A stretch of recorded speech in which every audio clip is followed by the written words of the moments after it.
लगभग 150 साल पहले की बात है। ढोलकपुर गांव के एक कोने में एक परिवार रहता था। उस परिवार में था पीहू, उसका बड़े भाई साहुर और उनके मम्मी पापा।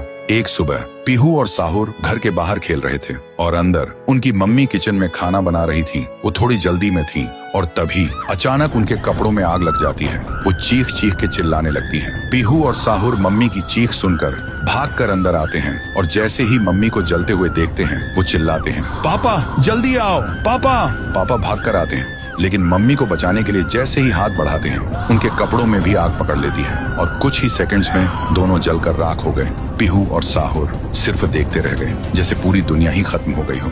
अब पीहू घर में अकेली रहने लगी और साहुर हर दिन खेतों में काम करता, सिर्फ इसलिए ताकि उसकी बहन भूख से ना रहे। एक पूर्णिमा की रात थी।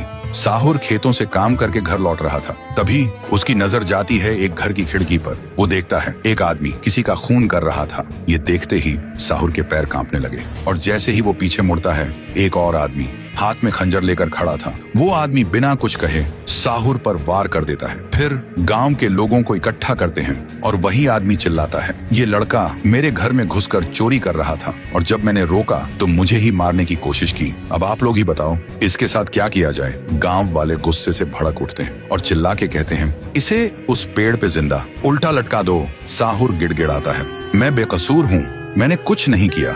लेकिन गांव के किसी ने भी उसकी एक ना सुनी। उधर उसकी बहन रात भर उसका इंतजार करती रही और सुबह जब वो उसे ढूंढने निकली तो देखती है उसका भाई गांव के बीच वाले सूखे पेड़ से उल्टा लटका हुआ है। ये देखते ही पीहू टूट जाती है, जोर जोर से चीखने लगती है और उसकी चीख पूरे गांव में गूंज जाती है। फिर गांव वाले पीहू को भी चोर का बहन कहकर गांव से निकाल देते हैं और तब से साहुर की आत्मा उस पेड़ के अंदर समा गई थी और पीहू गांव के बाहर एक झोपड़ी में रहने लगी थी। रोज एक पेड़ के नीचे बैठकर भीख मांगती थी लेकिन कोई भी उसे कुछ भी खाने को नहीं देता था। वो बस भूखी पेट पेड़ के नीचे लेटी रहती थी। साहुर भी अपनी बहन का दर्द महसूस कर पाता था लेकिन वो कुछ नहीं कर सकता था। फिर एक दिन पीहू रास्ते में खाना मांग रही थी और तभी एक नशे में चली गाड़ी ने उसे कुचल दिया था। तब से पीहू एक भूखी आत्मा बन गई जो हर गांव में भटकती थी, सिर्फ एक ही बात कहकर, मुझे भूख लगी है। ये सब याद करते ही तुंग तुंग तुंग साहुर की आंखों से